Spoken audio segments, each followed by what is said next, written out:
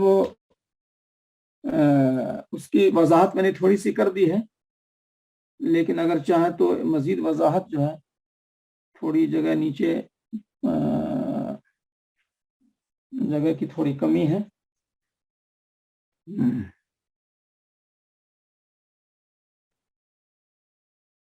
مثال کے طور پر یہ حامد جو ہے، اس کو ذہن میں رکھیے ہمیشہ کے لیے کہ آزاد کردہ غلام جو ہے وہ حامد ہے۔ اب حامد جو ہے وہ اگر اپنے خاندانی لوگوں میں خالی ماں کو چھوڑا اور باقی جو ہے خاندان میں کوئی نہیں ہے، تو اب حامد کو آزاد کس نے کیا ہے؟ زید نے کیا ہے۔ تو زید جو ہے موثق ہے، حامد آزاد کردہ غلام ہے جو مال کما کر مر گیا۔ حامد کے خاندان کے لوگوں میں صرف ماں ہے اور کوئی نہیں ہے خاندان کے۔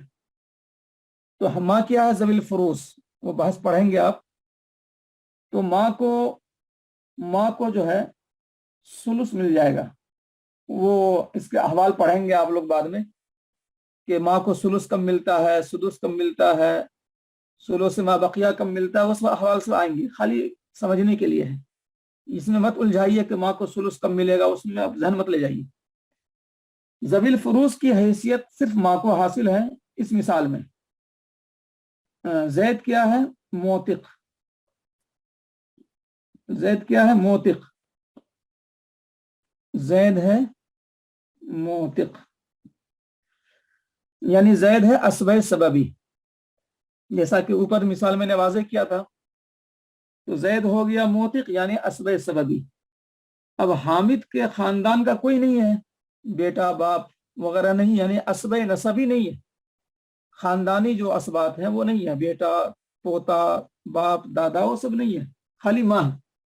تو ماں کو 1/3 دے دیا حامد کے مال میں سے۔ ذوی الفروز یا اصحاب الفرائض دونوں صحیح ہے، اس میں مت جائیے، جتنا بھی کہا جا رہا ہے اپنی دیکھیے آپ۔ حامد کا مال جو ہے اس میں سے 1/3 اس کی ماں کو مل جائے گا، باقی بچ گیا 2/3۔ 1/3 جو ہے بعض کو کل جیسا کہ سوال کر رہے تھے 1/3 کیا چیز ہے، تو یہ تو بیسک چیز ہے، بنیادی چیز ہے، بچے بھی جانتے ہیں۔ 1/3 یعنی کسی چیز کے 3 حصے میں سے 1 حصہ، تہائی، سلس اسی کو بولتے ہیں عربی کے اندر 1/3۔ جیسے کہ 33 روپیہ چھوڑ کر گیا تو 33 روپیہ کی تہائی 11 روپے ہوتے ہیں۔ تو 33 روپیہ پورا کا پورا مال تھا حامد کا، 1/3 جو ہے 11 روپیہ مل گیا ماں کو، بچ گیا 22 روپیہ، 22 روپیہ مل گیا زید کو۔ تو اب 33 روپے میں سے حامد نے چھوڑا 33 روپے، 33 روپے میں سے 1/3 ماں کو مل گیا ذوی الفروز کی حیثیت سے، اور باقی مل گیا 22 روپے اسبہ سببی کو۔ اسبہ سببی کو باقی مال مل گیا یعنی کہ 22 روپے۔ تو یہ مثال آپ کے سامنے کون سی آئی؟ اگر اسبہ نسبی نہ ہو، نسبی بیٹا پوتا باپ دادا یہ اسبہ نسبی ہوتے ہیں، اگر اسبہ نسبی نہ ہو تو ذوی الفروز سے بچا ہوا مال، ذوی الفروز سے وہ سب بات سمجھ جائیے، کفن دفن اور قرضوں کی ادائیگی اور وصیت وہ سب میں بھی مت جائیے، ان سب سے فراغت کے بعد 33 روپیہ بچا ہے، یا اس پر خرچے ہی نہیں ہوئے، تجہیز و تکفین کسی نے کر دیا، اس نے کوئی قرض، اس پر کوئی قرض ہی نہیں تھا، اس نے کوئی وصیت نہیں کی، وہ سب میں بات سمجھ جائیے۔ حامد کا ترکہ بہرحال تقسیم ہونا ہے وارثین میں 33 روپیہ، کفن دفن کو چھوڑ دیجیے، وہ سب میں کچھ بھی نہیں ہوا ہے خرچہ۔ وہ حامد کا 33 روپیہ، اس کی تہائی ماں کو، تہائی حصہ ماں کو چلا گیا، یعنی کہ 33 روپیہ کا 11 روپیہ، یہ 33 روپیہ چھوڑ کر گیا تھا، وہ تہائی مل گیا ماں کو، اور 22 روپیہ بچ گیا، وہ مل گیا اسبہ سببی کو، یعنی زید موثق کو۔ تو اس مثال میں آپ دیکھیں اگر اسب نسبی نہ ہو تو ذوی الفروض سے بچا ہوا مال اسب سببی کو ملے گا. تو ذوی الفروض یعنی ماں کو 11 دے کر 33 میں سے 11 دے کر 22 بچ گیا تو بچا ہوا مال اسب سببی کو ملے گا. اور اگر ذوی الفروض بھی نہ ہو تو پورا مال اسب سببی کو ملے گا. تو اب اگر اس مثال میں ماں نہیں ہے اور حامد کا کوئی خاندانی فرد نہیں ہے، ایک بھی شخص نہیں ہے، خاندانی ایک بھی شخص نہیں ہے، تو پھر پورا کا پورا 33 روپیہ چلا جائے گا کس کو؟ زید کو چلا جائے گا، یعنی کہ اسب سببی کو چلا جائے گا. تو زید جو آزاد کرنے والا ہے، آزاد کرنے والے کو بولتے ہیں اسب سببی. تو تمام ساتھی جن کے لیے بحث نامانوس ہے تو وہ اس جملے کو ریپیٹ کر لیں اپنے ذہن میں. آزاد کرنے والے کو اسب سببی کہا جاتا ہے. جس کے لیے بحث نامانوس ہے وہ کم از کم 5 مرتبہ دہرائیں.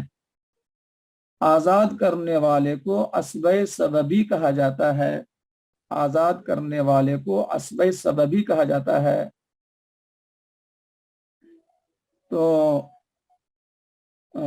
اس کو جو ہے ذہن میں بٹھا لیجیے، آزاد کرنے والے کو اسب سببی کہا جاتا ہے. اور اسب نسبی جب آئے تو اس میں جو ہے فی الوقت ذہن میں لائیے جیسے بیٹا پوتا وغیرہ. اس کی اور بھی مثالیں ہیں، پوری تفصیل کا یہ بھی موقع نہیں ہے، وہ باب الاسبات جو مستقل باب ہے وہاں بحث آئے گی. لیکن ابھی جو ہے جب اسب نسبی کہوں تو ذہن میں آپ لائیے بیٹا پوتا وغیرہ. اسب نسبی بیٹا پوتا وغیرہ، اسب نسبی بیٹا پوتا وغیرہ، ایسا ذہن میں لائیے فوراً، تاکہ آپ کا ذہن کنفیوژن کا شکار نہ ہو. جس طرح سے آپ کے دوست کا نام مثلا ماجد ہے، خالد ہے، تو خالد بولتے ہی خالد کا چہرہ ذہن میں آ گیا. جیسے کہ سراجی کتاب کا نام ہے، بولتے ہی سراجی کی بات ذہن میں آ گئی، سراجی کتاب کا نقشہ ذہن میں آ گیا. قرآن شریف بولتے ہی قرآن شریف کی کیفیت اور اس کا حجم، اس کے الفاظ، الحمدللہ رب العالمین، الف لام میم، قل اعوذ برب الفلق، قل اعوذ برب الناس، فوراً ذہن میں آ جاتا ہے. ایسے ہی جو ہے اسب نسبی جیسے بولوں ویسے آپ کا ذہن منتقل ہونا چاہیے. اچھا بیٹا پوتا وغیرہ. اسب سببی جیسے بولوں تو آپ کا ذہن منتقل ہو آزاد کرنے والا، آزاد کرنے والا.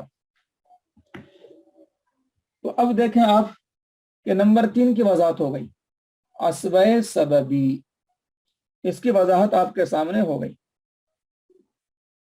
آزاد کرنے والا، آزاد کرنے والا، اسب سببی. اب نمبر 4 کی وضاحت، یہ نمبر 4 کی وضاحت جو ہے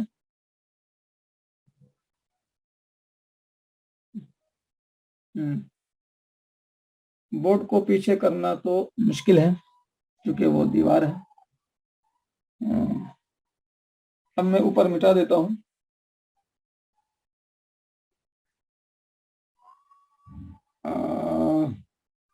میرے خیال سے یہ جو ہے آپ نے نوٹ کر لیا ہے، یہ 10 جو ہے بیت المال تک آپ نے نوٹ کر لیا ہے. تو اب میں یہ کم از کم اتنا جو ہے مٹا دیتا ہوں، یہ بیچ کا نمبر 8، نمبر 9، نمبر 10، چونکہ جگہ جو ہے نہیں ہے. نمبر 4 کو سمجھیے، اسب سببی کے اسب نسبی. اب یہاں پر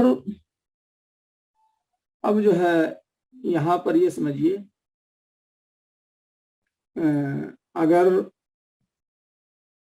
نمبر 4 کی وضاحت اسب، ایک منٹ، اسب سببی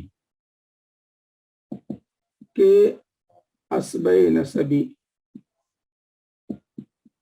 کی وضاحت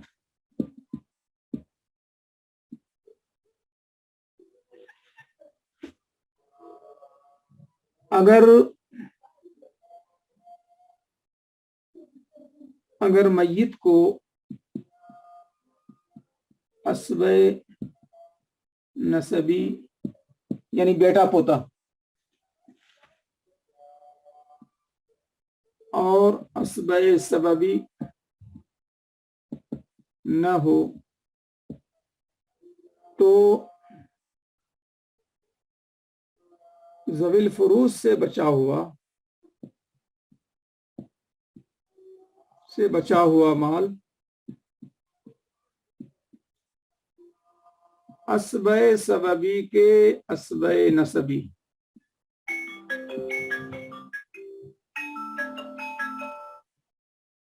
اسب سببی کے اسب نسبی کو ملے گا.